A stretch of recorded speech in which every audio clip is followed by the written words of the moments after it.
Fala pessoal, tudo bem com vocês? Para quem não me conhece, meu nome é Thiago, eu sou estudante do 5º semestre do curso de graduação em Medicina da Universidade Regional do Cariri e dando prosseguimento à nossa playlist de antibiótico terapia, vamos falar sobre os aminoglicosídeos.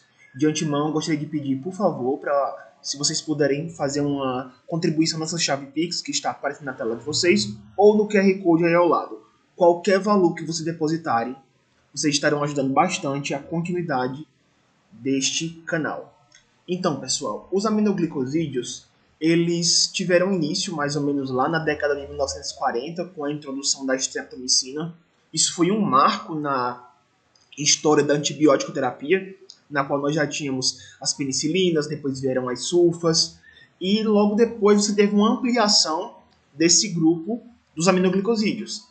Aí hoje nós temos gentamicina, tobramicina, amicacina, plazomicina, paromomicina, espectinomicina, neomicina. E eles, pessoal, esses aminoglicosídeos são antibióticos bactericidas sobre a síntese proteica. Aí vocês viram todos aqueles antibióticos da síntese proteica, a grande maioria era de fármacos bacteriostáticos. Por que os aminoglicosídeos são bactericidas? A gente vai conversar um pouquinho mais à frente. Eles são muito eficazes contra bactérias aeróbias gram-negativas. Vocês vão ver que em associação podem pegar gram-positivas, não servem para anaeróbios, por isso você tem que fazer uma combinação, mas para bactérias aeróbias gram-negativas elas são excelentes. E atualmente, qual é a relevância desses aminoglicosídeos? Eles estão tendo uma retomada frente ao uso da resistência bacteriana em ambientes hospitalares. Geralmente a gente observa que existem bactérias que são da comunidade e existem bactérias que são dos ambientes de assistência à saúde.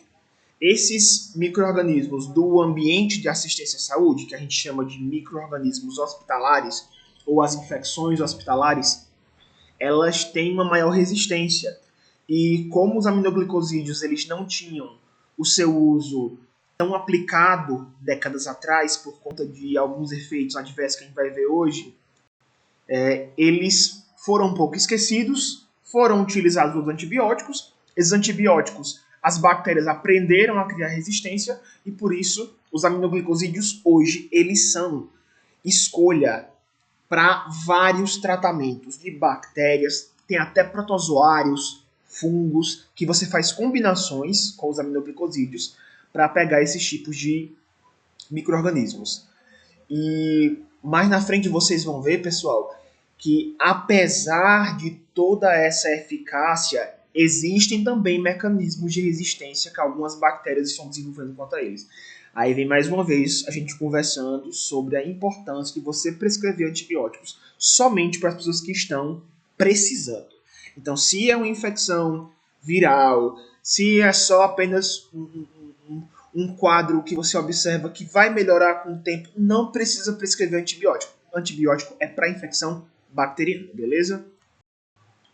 Quais são as características estruturais dessa classe? Eles são aminoaçúcares mais um anel, aminociclitol, que são ligados por ligações glicosídicas, que é entre compostos glicídicos. Eles são policátions altamente polares, isso vai ser importante para a gente fazer uma combinação com outros fármacos, porque como eles eles pegam majoritariamente grão negativos, para você ser eficaz no tratamento contra grão positivos, você prescreve junto um medicamento que ele seja inibidor de parede.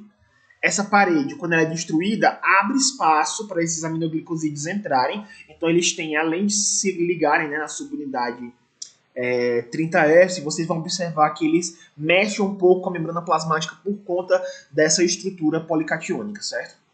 Eles têm uma baixa absorção oral, então a gente fala que eles são majoritariamente parenterais e também tópicos, existem essas formulações. E a via oral, nós temos uma exceçãozinha para a limpeza do lumen intestinal. Como ele não é absorvido, ele só vai agir lá. Então, ou seja, até por via oral, a ação é local, é tópica. O nome aminoglicosídeo vem que são dois aminoaçúcares unidos a um núcleo hexose central. Quais são os efeitos adversos que a gente tinha conversado naquela hora? Primeiro, nefrotoxicidade. Então ele pode causar uma lesão tubular renal reversível. Só que, em relação à ototoxicidade, a lesão auditiva e vestibular ela é irreversível. Então é bom a gente atentar para isso. É nefrotóxico e ototóxico. Qualquer questão que vocês virem da faculdade de vocês, ou então de residência, se tiver lá o fármaco que tem como ação, como a efeito adverso principal, nefrotoxicidade e ototoxicidade. Lembre dos aminoglicosídeos. Eles também podem causar bloqueio neuromuscular, porque eles interferem na liberação do neurotransmissor acetilcolina a partir do neurônio pré-sináptico, possivelmente por impedir a fixação do cálcio nessas vesículas de acetilcolina. Só que tem uma observaçãozinha, tá? Esse cai em questão de residência, ele pode ser tratado com gluconato de cálcio, nos casos de bloqueio neuromuscular. Tem questão de residência que caem lá, que ele causa bloqueio neuromuscular, mas pode ser tratado com gluconato de cálcio. Aí tá correto, beleza? Você tem que limitar o uso clínico para não ser prolongado. Inclusive, nas lesões renais, o que é a escolha? Ao invés de você fazer várias vezes ao dia a administração do aminoglicosídeo em baixas doses, o que você faz? Você faz uma administração em altas doses e você prolonga a próxima dose. Para quê? Para dar tempo dos túbulos renais se recuperarem. Entendeu? Porque, observe, são nefrotóxicos, mas é uma lesão tubular renal reversível. Mas para ter essa reversibilidade, tem que dar um tempo para que ele se recupere. Entendeu? Se você fizer uma pancada só grande e você prolongar o tempo, dá para recuperar. Mas mesmo que você for dando várias pancadas pequenas, várias administrações em poucas doses, mesmo assim você vai causar um dano nesse túbulo renal que pode sim ser irreversível. Isso também cai nas questões de residência, por isso que eu estou dando essa dica. Todos os membros do grupo dos aminoglicosídeos compartilham o mesmo espectro de toxicidade, que é nefrotoxicidade, ototoxicidade e bloqueio neuromuscular.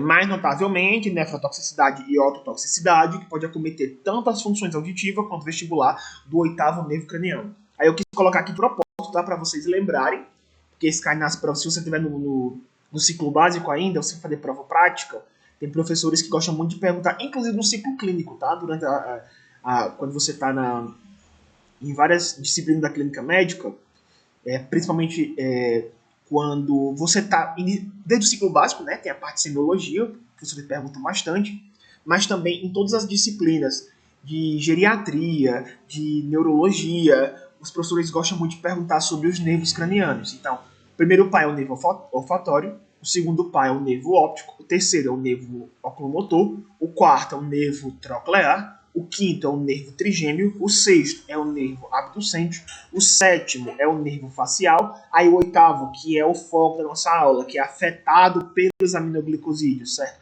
É o nervo vestíbulo coclear, o nono é o nervo glossofaríngeo, o décimo é o nervo vago, o 11º é o nervo acessório e o 12º é o nervo hipoglosso.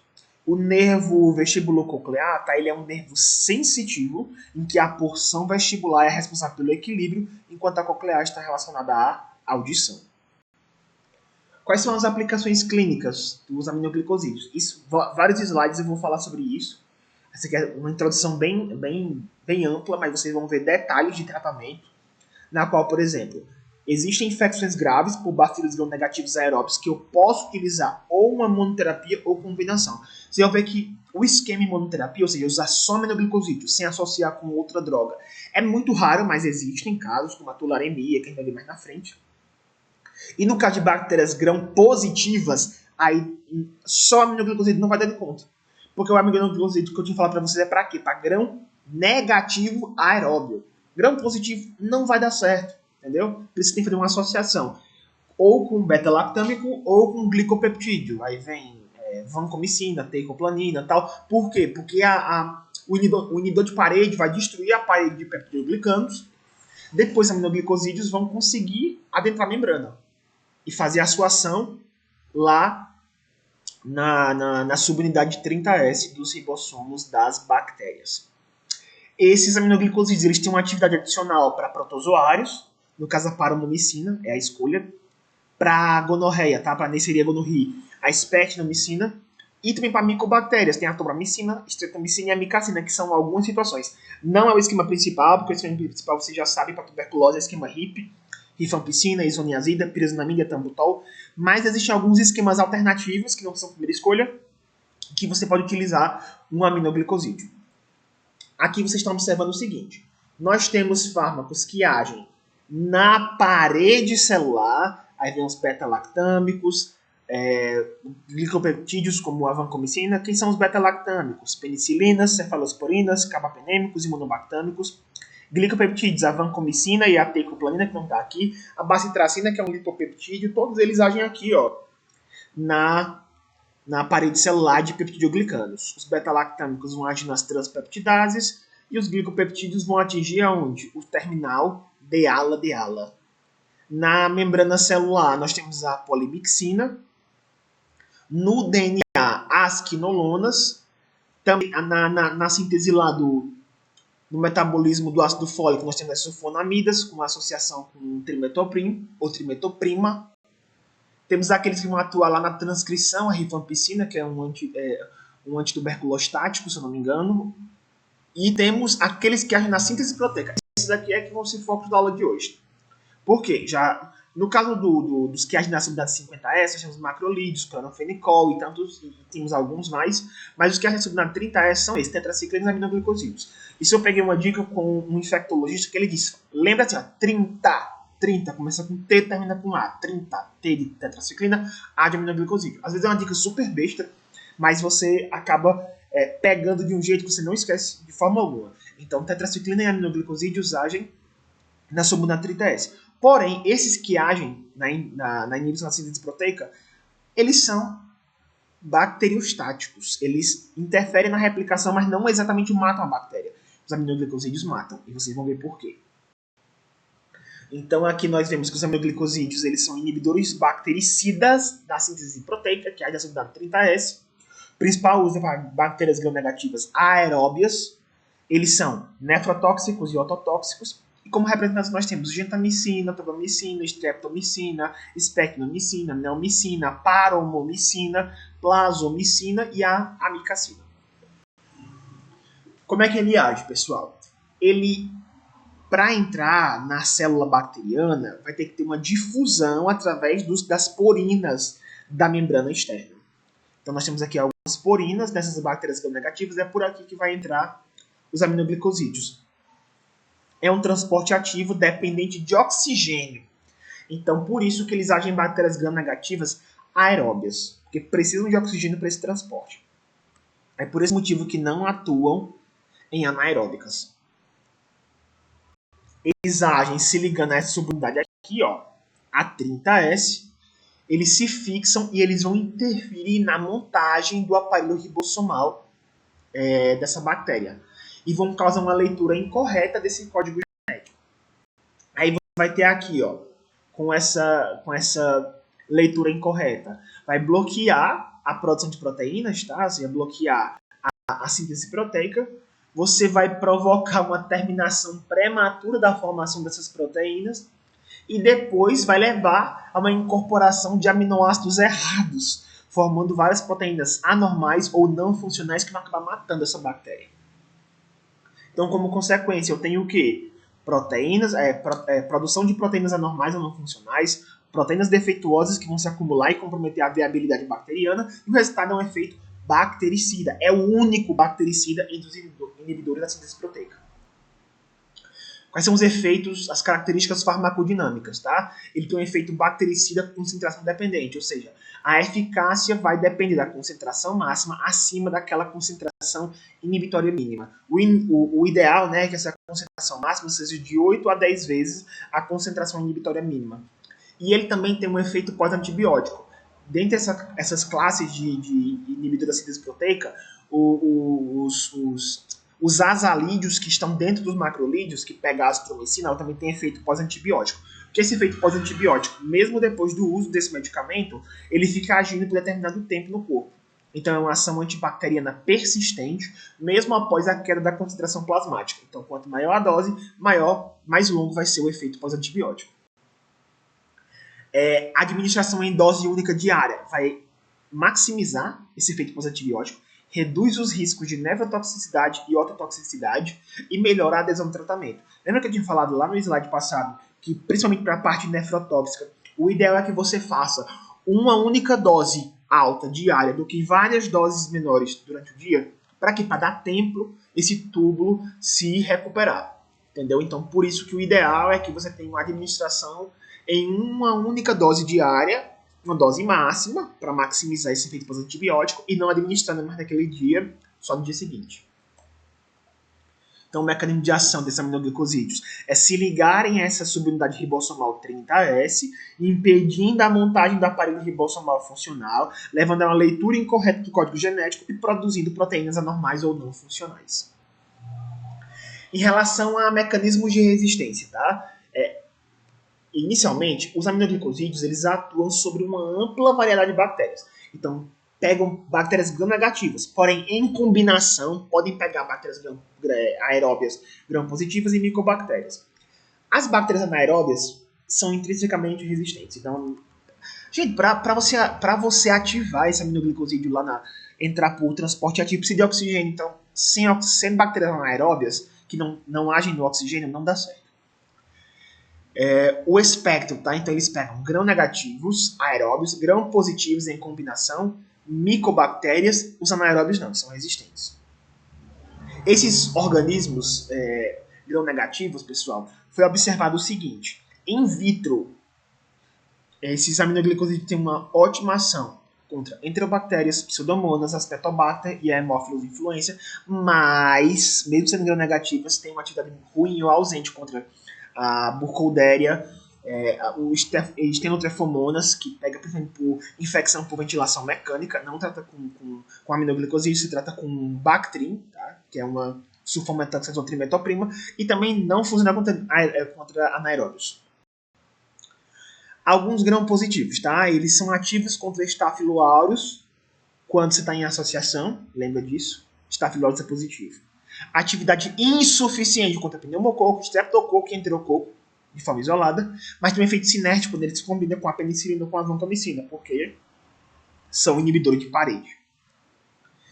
Em relação às micobactérias, streptomicina, tobramicina e amicacina têm uma boa atividade contra essas micobactérias in vitro. Um destaque, no caso do Mycobacterium tuberculosis, a streptomicina ela funciona. No caso do Mycobacterium fortuitum, abscessum e chelone, nós temos que eles são mais sensíveis à amicacina do que à streptomicina. Os mecanismos de resistência, nós temos que a resistência ela é relativamente rara durante o tratamento, só que ela pode acontecer com dois mecanismos principais. Quando você produz enzimas que inativam os aminoglicosídeos, que são codificados por plasmídeos ou transposons, ou quando você reduz aquela permeabilidade das porinas, ou ainda quando essa bactéria desenvolve bomba de efluxo. Observação importante. Organismos resistentes a outros antibióticos, como é o caso das KPCs, as ISBL, geralmente também resistem aos aminoglicosídeos, mas a plasomicina é uma exceção. Ela pode manter a atividade contra esses isolados. Inclusive, em 2018, a FDA, que é a Food and Drug Administration, que é a Anvisa dos Estados Unidos, ela aprovou a plasomicina para uso em infecções do trato urinário, com cobertura para germes da família das bactérias Enterobacteriaceae, inclusive resistentes a carbapenêmicos produtores de ISBL. Em relação à resistência a gram-positivo, tá? Os enterococos têm resistência intrínseca a baixas concentrações. A associação com penicilina ou vancomicina pode restaurar essa eficácia e casos de resistência adquirida de alto nível vem aumentando. Quais são as principais bactérias gram-negativas que são sensíveis a esses aminoglicosídeos? As mais importantes, tá? Escherichia coli, que causa infecção do trato urinário, sepsis, infecção de feridas, elas são sensíveis aos aminoglicosídeos. A Klebsiella pneumoniae, que causa pneumonia e infecções hospitalares. Os pseudomonas aeruginosos, que causam infecções respiratórias e sepsis em pacientes graves. Enterobactérias, que podem causar também infecções urinárias e hospitalares. Acinetobacter, que pode causar infecções do trato urinário, pneumonia associada à ventilação mecânica. Salmonella, que causa infecções sistêmicas e gastrointestinais. Serratia, que causa infecções urinárias e respiratórias. Proteus, que causa infecção do trato urinário e infecções de feridas cirúrgicas, e o Haemophilus influenza, que é uma infecção respiratória, tá, de atividade bem variável, eles são sensíveis aos aminoglicosídeos. Os aminoglicosídeos, então, como a gentamicina, amicacina e tolomicina, eles têm um papel essencial contra bacilos gram-negativos aeróbios, especialmente em infecções graves hospitalares. Porque para a infecção da comunidade, nós utilizamos mais fármacos via oral, que não é o caso do aminoglicosídeo. Então, assim, os aminoglicosídeos, eles são agentes potentes contra essas gram-negativas aeróbias. A resistência é rara, mas é preocupante quando presente. E o uso racional e preferencialmente em associação com inibidor de parede aumenta a eficácia e reduz a resistência. Em relação à farmacocinética desses aminoglicosídeos, eles, por terem essa estrutura policatiônica e altamente polar, a absorção oral é extremamente limitada.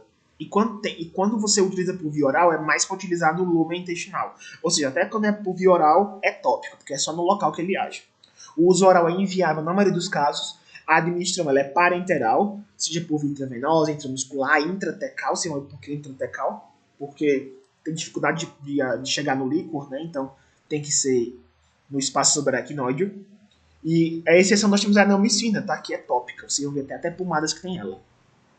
Como está colocado aqui. Então a neomicina ela é considerada uma exceção entre os aminoglicosídeos, porque não é administrada por via parenteral, ou seja, nem por via intravenosa, nem intramuscular, ao contrário dos demais fármacos dessa classe, como gentamicina, micacina, tubamicina. A razão é porque ela tem um alto potencial nefrotóxico e ototóxico.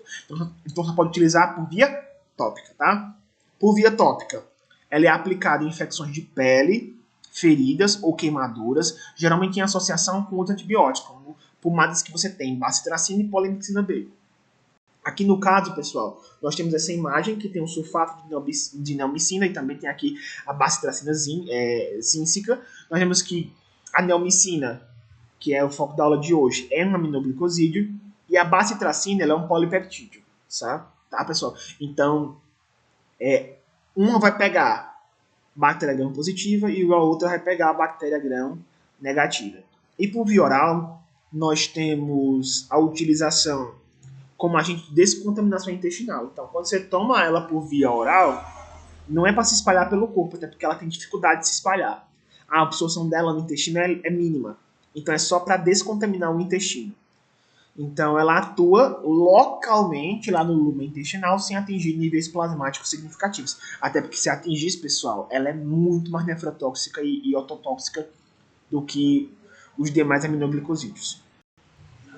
Outro ponto, nós temos aqui essa Troquiene, vocês já ouviram falar dessa pomada? Ela é muito boa, pessoal. Por quê? Ela tem associação de antifúngico, anti-inflamatório e antibiótico. Porque você tem o cetoconazol, que é um antifúngico, você tem a betametasona, que é um glicocorticoide, e você tem a neomicina, que é um antibiótico, um aminoglicosídeo.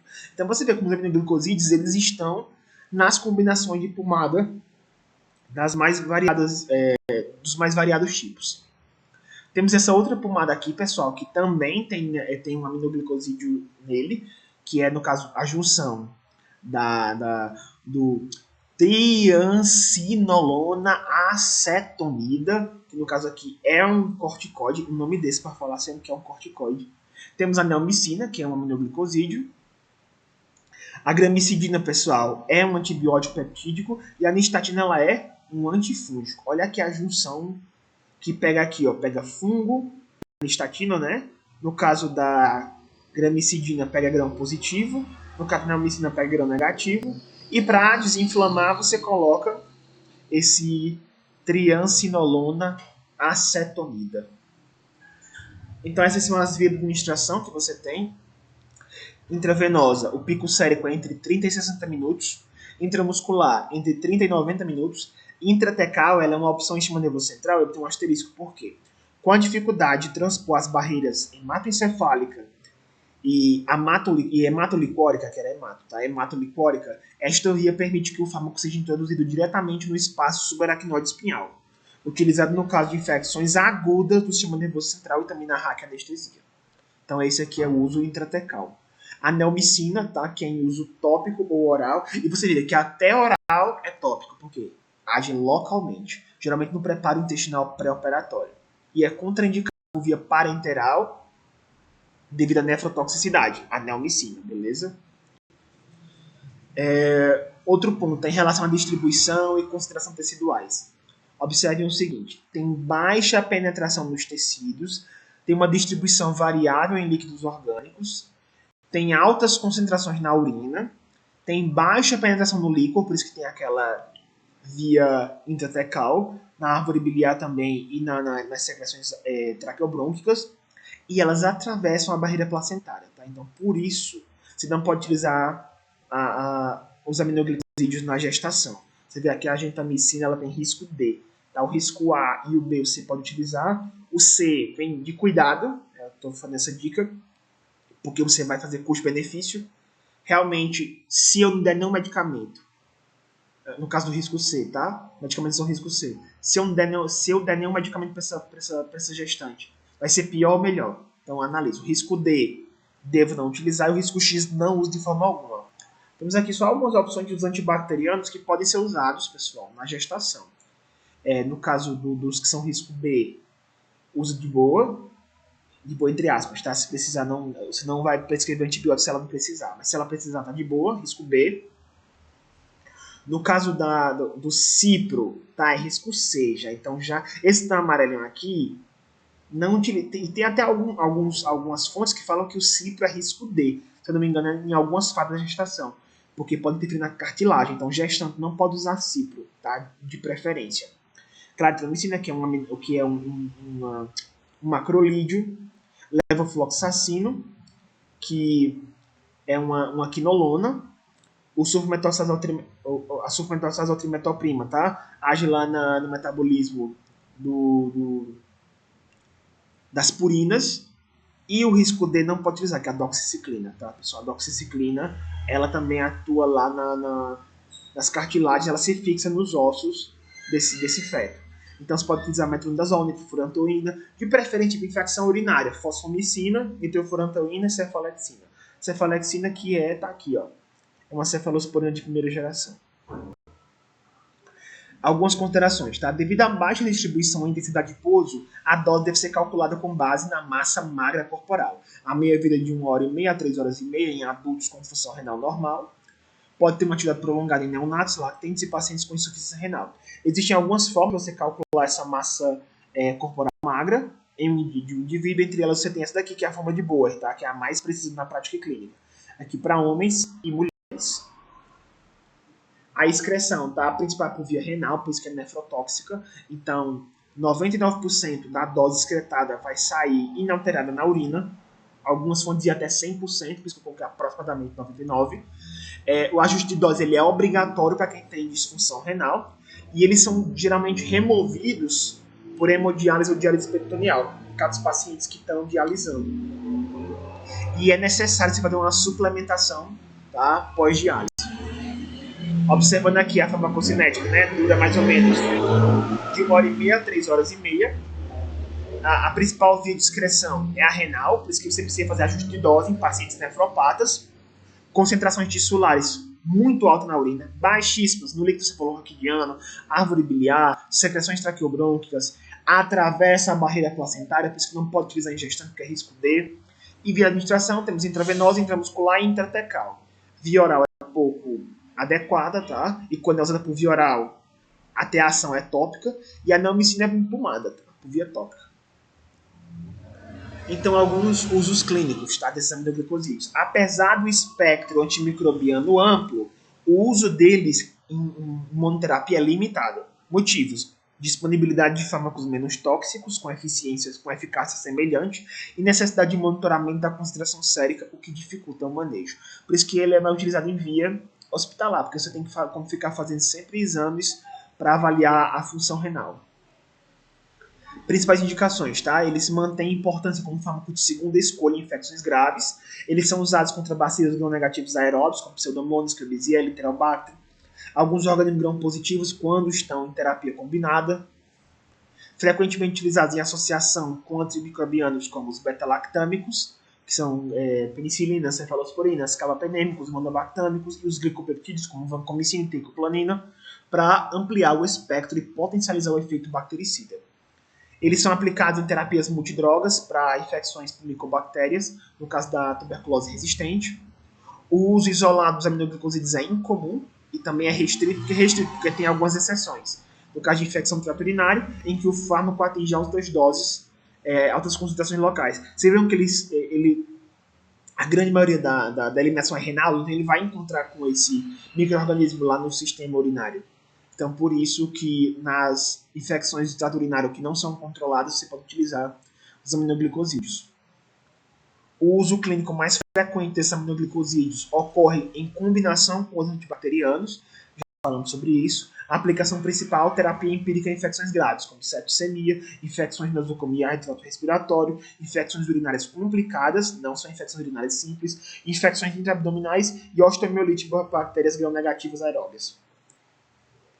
O objetivo dessa combinação é aumentar as chances desse micro-organismo patogênico ser suscetível a pelo menos um daqueles fármacos utilizados. É uma estratégia mais útil em cenários de alta resistência bacteriana.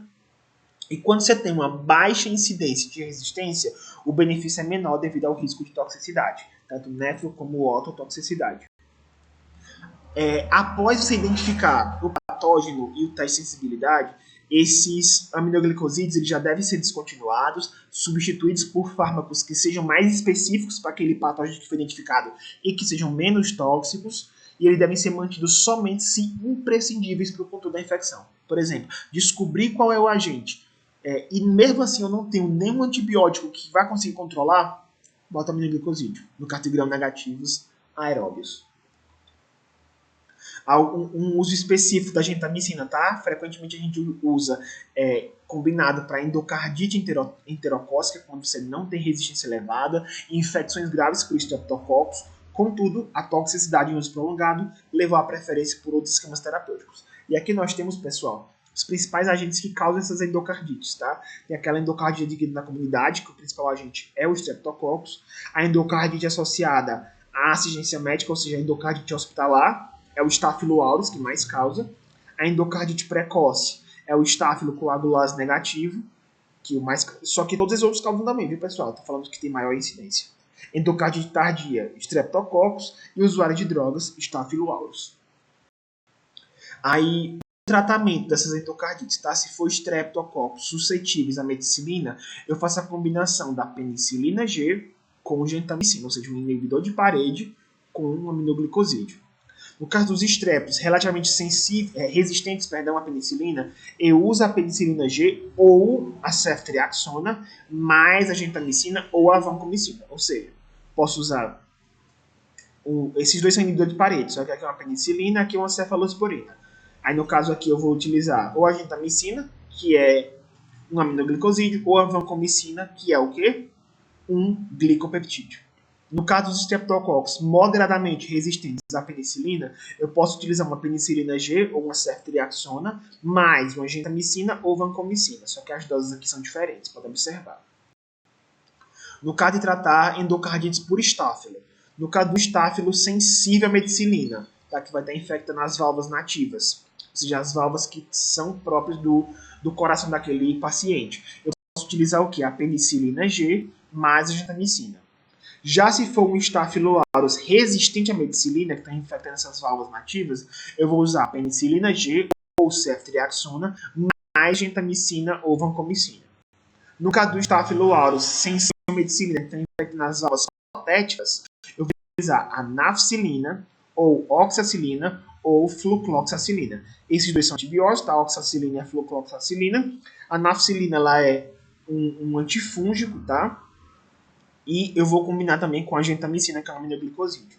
Se for o Staphylo aureus resina meticilina infectando válvulas protéticas, eu vou utilizar aqui. No caso aqui é sensível, aqui é resistente. No caso da resistente, não dá para prescrever mais penicilinas, eu vou ter que ir para o glicopeptídeo, então é um glicopeptídeo, que é a vancomicina, mais gentamicina, que é um aminoglicosídeo, mais a rifampicina, que inclusive é um fármaco antituberculose. Para tratar endocardite por enterococo, tá? Eu uso a penicilina G mais gentamicina, ou ampicilina mais gentamicina, ou vancomicina com gentamicina, ou ampicilina com ceftriaxona, tá vendo? Então aqui eu uso inibidor de parede, aminoglicosídeo. Inibidor de parede, aminoglicosídeo. Inibidor de parede, aminoglicosídeo. Nós temos aqui, só nesse caso aqui não tem aminoglicosídeo essa combinação, que ambos são inibidores de parede. A diferença é que um é penicilina, o outro é cefalosporina.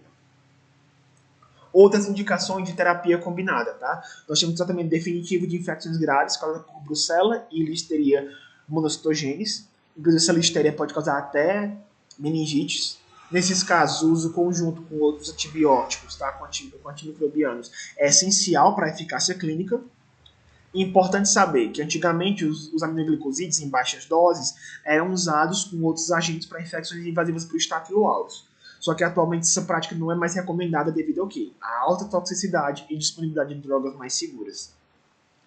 Em uso profilático, eu posso utilizar um aminoglicosídeo sem a pessoa estar doente, para evitar aquela doença em determinadas situações, tá? O emprego em apenas situações muito específicas, geralmente pacientes alérgicos a penicilinas ou a beta-lactanos no geral.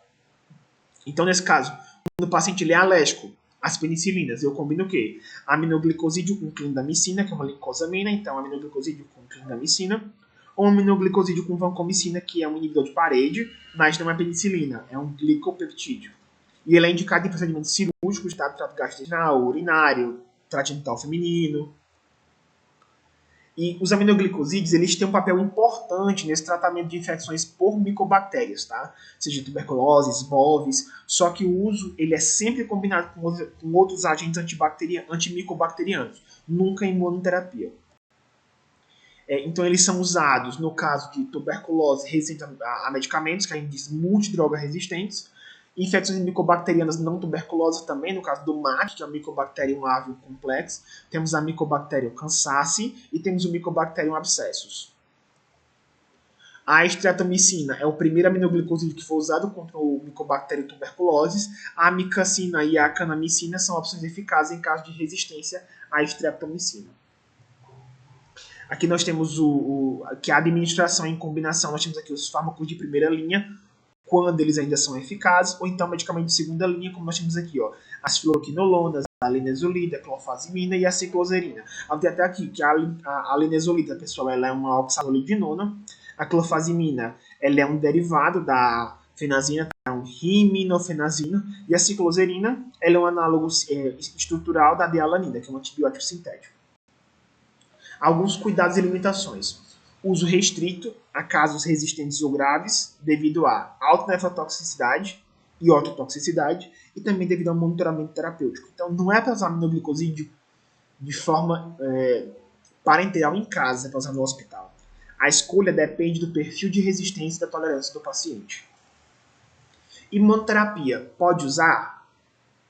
É raro, mas pode, tá? Existem algumas exceções. A monoterapia sistêmica com aminoglicosídeos é rara e restrita a situações específicas. Devido à toxicidade e baixa penetração tecidual, o uso isolado é limitado a infecções em que esses fármacos demonstram alta eficácia local.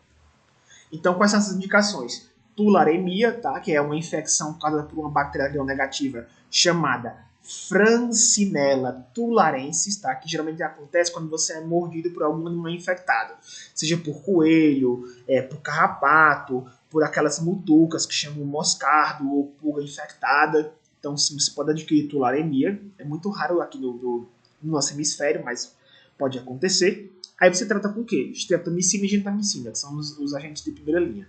E são alternativas possíveis em casos leves ou intolerância. E temos no caso da Yersinia pestis, tá? Que já é bactéria. Aí você pode tratar com aminoglicosídeo. Como se a tularemia não fosse bactéria também, né, Thiago? Então, a streptomicina e a gentamicina são os fármacos de escolha. E outras opções reservadas para pacientes intolerantes aos aminoglicosídeos podem aqui ser consideradas. Mas detalhe, você utiliza, no caso da Yersinia pestis, não é primeira linha. Primeira linha, no caso de streptomicina e gentamicina, para tularemia. Para a Yersinia pestis, existem outros fármacos, mas você pode lançar mão dos aminoglicosídeos.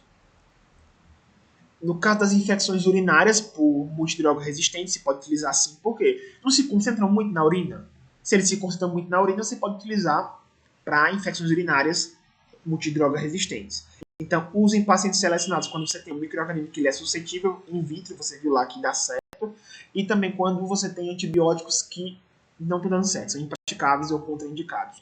E esses aminoglicosídeos, eles alcançam altas concentrações de trato urinário, por isso que ele é eficaz contra Escherichia coli e a Klebsiella pneumoniae, produtora de ISBL, no caso da concentração dela na urina. No caso da Neisseria gonorrhoeae, tá? Causa gonorreia, a streptomicina é o fármaco de escolha, é uma alternativa para infecções gonocócicas não faríngeas, especialmente em pacientes com alergia grave à penicilina. Os locais onde não devem ser usados em monoterapia, tá? Devido à baixa penetração e ou atividade insuficiente, aminoglicosídeos intravenosos não são indicados sozinhos para tratar problemas no pulmão, abscesso ou sistema nervoso central. Outras formulações, temos aqui a paranomicina, que é por via oral, só que detalhe, tá? É por via oral, mas só para infecções bacterianas intraintestinais. Então, até por via oral é tópico, porque só age no local. Tópico que já falamos, além dos citados anteriormente, nós temos o clorito de tobramicina, inalado, tobramicina e amicacina liposomal. Temos também intraventricular, intraperitoneal. E tem isso aqui, pessoal, cimento impregnado.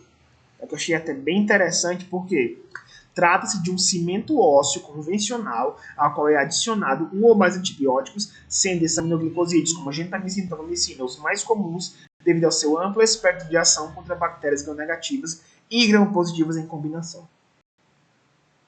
Quando eu devo fazer ajuste de dose, aliás, para eu fazer ajuste de dose, eu tenho que considerar peso corporal, função renal, indicação clínica e via de administração, e a monitorização sérica, ou seja, o quanto aquela droga está no organismo, é essencial para evitar toxicidade e garantir eficácia terapêutica.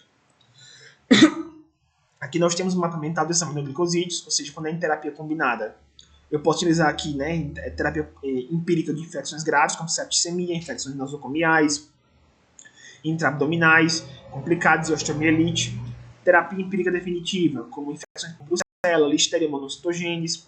A gentamicina pode ser utilizada no caso de infecções graves por sepsis, streptococcus, e infecções streptocócicas invasivas, como a endocardite e todos aqueles que vocês viram. E uso profilático, eu posso combinar com clinda ou vancomicina em procedimentos cirúrgicos em sítios possivelmente contaminados, como no caso do tráfico gastrointestinal. Terapia antimicobacteriana, tá? Eu posso utilizar no caso de tuberculose resistente a medicamentos. E imunoterapia eu uso para quê? Tularemia, Yersinia pestis, infecção do trato urinário por gram-negativos resistentes ou Neisseria gonorrhoeae em pacientes com alergia grave à penicilina. Essas foram as referências utilizadas. Bora fazer umas questõezinhas? Primeira questão. Analise a afirmativa e assinale verdadeiro ou falso. Abre aspas. Os aminoglicosídeos são ototóxicos e nefrotóxicos. Isso aí tá na cara, né, pessoal? Verdadeiro. Segunda.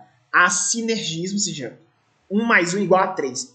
Quando eu somo, funciona mais do que eu estava esperando. Há sinergismo na coadministração de aminoglicosídeos com beta-lactâmicos, inibidor de parede no geral? Com certeza. Terceira questão. Os aminoglicosídeos eles possuem efeitos adversos gerais. São eles, exceto, eu quero que você marque o que não causa nos aminoglicosídeos. Lembre, eles são nefrotóxicos e eles são ototóxicos. Eu não falei que eles são hepatotóxicos, então não causam lesão hepática aguda. Então, letra D. Causam vertigem, causam necrose tubular aguda, causam zumbido, causam toxicidade fetal, mas lesão hepática aguda não causa. Essa questãozinha aqui da Prefeitura de Ipiranga, em relação aos aminoglicosídeos, é correto afirmar que, letra A, os aminoglicosídeos são cátions polares e, portanto, são quase que totalmente absorvidos pelo trato gastrointestinal? Não, pessoal, eles são pouquíssimos, aliás, quase nada absorvidos pelo trato gastrointestinal. Por isso que eu nem utilizo eles por via oral. E quando eu uso via oral, lembra, até por via oral são tópicos, porque só agem naquele local. Então, letra A tá errada. Letra B. Os aminoglicosídeos apresentam pouca atividade contra micro-organismos anaeróbios ou bactérias facultativas sob funções anaeróbias? Sem dúvida. A sua ação contra a maioria das bactérias gram-positivas é limitada, sim, e não devem ser usadas como agentes isolados no tratamento de infecções causadas por essas bactérias. Está corretíssimo. Letra B. Vamos para a próxima. Aí você dá uma olhada aí porque não é C, D e E, porque senão o vídeo vai ficar muito longo. Essa daqui é uma questão de residência, lá da Santa Casa de Misericórdia de Ribeirão Preto. Quanto aos aminoglicosídeos, é incorreto, eu quero que você me diga errado, tá? É incorreto afirmar que o bloqueio neuromuscular pode ser tratado com gluconato de cálcio? Pode. Lembra que eu falei naquela parte que um dos efeitos adversos dos aminoglicosídeos são bloqueios neuromusculares, que eu trato com o quê? Gluconato de cálcio. Então, letra A está correta, mas eu quero marcar a incorreta. Letra B. Doses menores várias vezes ao dia são menos nefrotóxicas que altas doses, poucas vezes. De jeito nenhum, é o contrário, tem que fazer uma dose maior, poucas vezes, do que várias doses menores. Então a letra B é que é a nossa resposta que está errada. Letra C aqui, o resto é tudo correto. Nefrotoxicidade é reversível, a ototoxicidade não. E a nefrite intersticial é a lesão renal mais comum. Então, pessoal, terminamos aqui a nossa aula. Eu peço por favor que você curta, comente aqui no vídeo para ajudar no engajamento, compartilhe esse vídeo com o pessoal da sua faculdade. Se você puder também, faça uma contribuição na chave Pix que está no começo do vídeo ou lá naquele QR Code. E muito obrigado por ter vindo até aqui. Até o próximo vídeo.